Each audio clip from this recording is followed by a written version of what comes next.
Hello guys, it's me Mitch and welcome back to another video. So today is Sunday, that means it's GP's day off. And of course, it's our family day as well. So last night, kananimba naman mi ito anticipated mass. So today, dili na mi manimba. And we have so many things to do today. But first things first, manhinlo sa ko diri sa kwarto. Ako hiposo ning among mga gikatugan kay naami lakaw karon. And also, while ning hipos ko diri si GP po na prepare na sa amo ang breakfast. Anyway, today is our schedule for our grocery day. So once a month, we usually mag grocery. And kanang among i-grocery is good for 1 month na pud na. Anyway, I don't have to clean much in the sala today kay last night nang hinlo na lang kudaan kay lagi among plano isayo mi mga grocery kay di may ganahan og daghan kayong tao. Kana bitong kapoy di kayo magpila-pila sa taas na counter. Gasabot mi ni GP nga 8:30 unta mi mulakaw but then ang laban na lang pud kudaan kay parni kauli na ko dili na ko maglaba. Fast forward, nahuman ako panglimpyo, nahuman ako panglaba.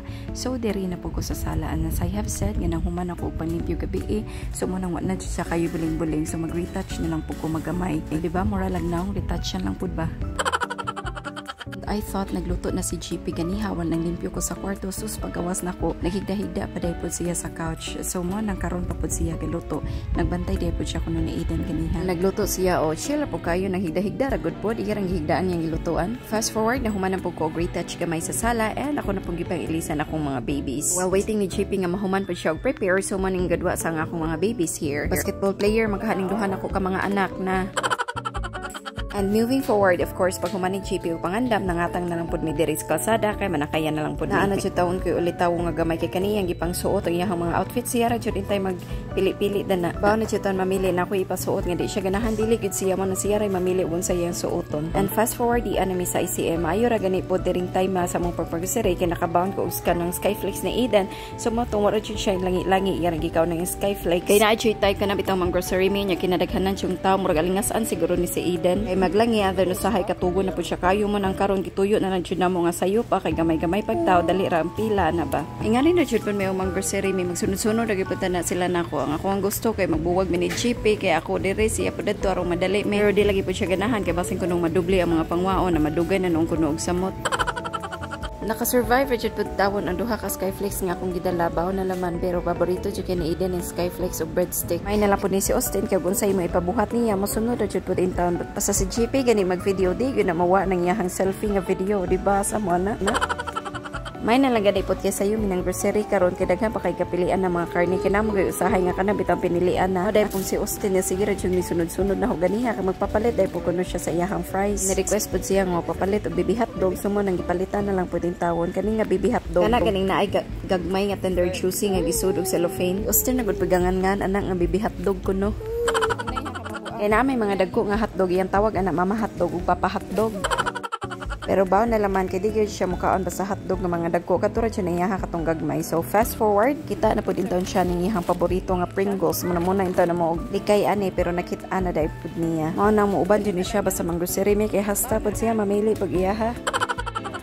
Nya kay nakadumdumi nagkaon din ni si Eden og Skyflakes niya nakalimot pud mi og dalag tubig mo ning nanguha na lang pugod diri o di ba mura ra nasa balay abri-abri lang.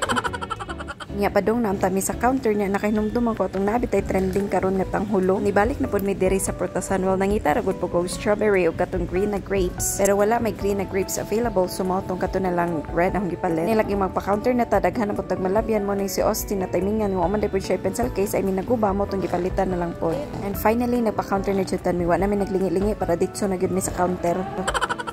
Ay salamat naka-survive jud mi pang grocery nga wala jud naglangi si Eden. Basta lang kay nakakaon siya atong Skyflakes busog na jud siya kaayo. So right after here akong giingnan sila nga maghuwat na lang atong duwaanan kay para ako na lang po'y magpa-counter. Ndo jud po no basta sayo ta mang grocery kay wa kayo daghan tawo mo nang pag-abot na mo sa counter kami na jud po dayon. After everything pagkahuman ako pa-counter na ara gud pud sila diri. Mo gud pud ni si Austin magduwa diri. So first time niya gduwaan ni pero ako kay bawang kakabalo dai pud siya moduwaan ni ako ra dai di kabalo.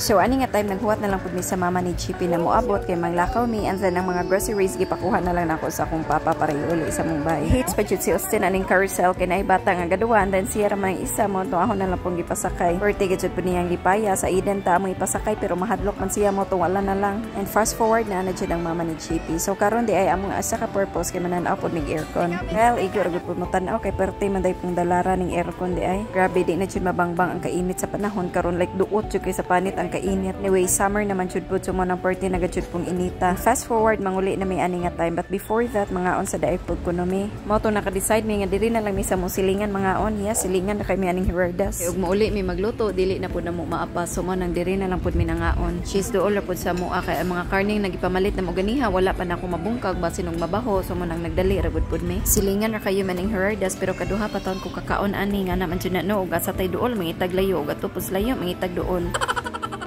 Napoy isa gadagandagan kay magpa-pictures ko no siya ning naay word nga Herardas pinaingon pa siya pagkahuman it's my first time here. And fast forward di anami sabay so nga akong mga groceries ako sang ipamungkag kay pang-arrange na pud nako. Well, gadali-dali ra jud pud ko diri og pamungkag pang-arrange kay ni kahuman na mo mudong na pud may og baklayon. So mo nang for tonight at tumi matog sa baklayon. But before that, daghan pa kay ko diri gipang kuri-kuri ingani man gud jud pud mi ako mo ting pang-uli sa mga groceries kay gusto lagi kog organize. Mo nang si GP sa akong pabantayon ni Aiden kay ako mo ting pang-uli. So kita ninyo always ning balde nga naa permi kilid sa among ref well inside there kay mga pagkaon or mga unsa diha. Wala pa man koy kanang cabinet na murag organizer so diri sa nako ipanod. And also para safe pod kay basin na mga ilaga or mga ok-ok para at least kani sirado. And so after everything nako pamungkag pang-uli and everything like that diri na pud ko sa mga karne ingani pud ko akong pahiwaon magagmay mo nang inigluto ready na pod kay para dili na bitaw hassle nga kana magluto ka nya mao pa imong ihiwa which is frozen so makalangay og samot so mo na ingana jud ko hiwaon na ko daan hilis ang kinaon pag udto eh.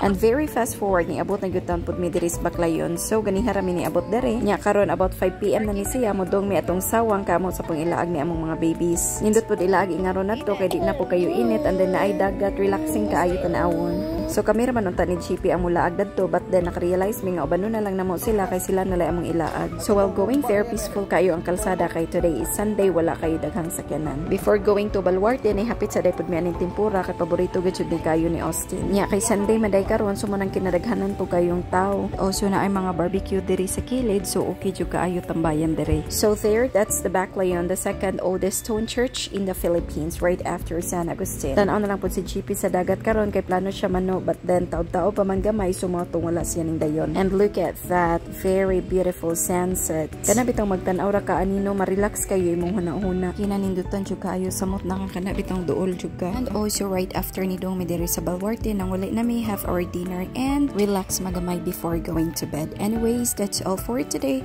Thank you so much for watching. Till the next video. Have a great day. Bye bye.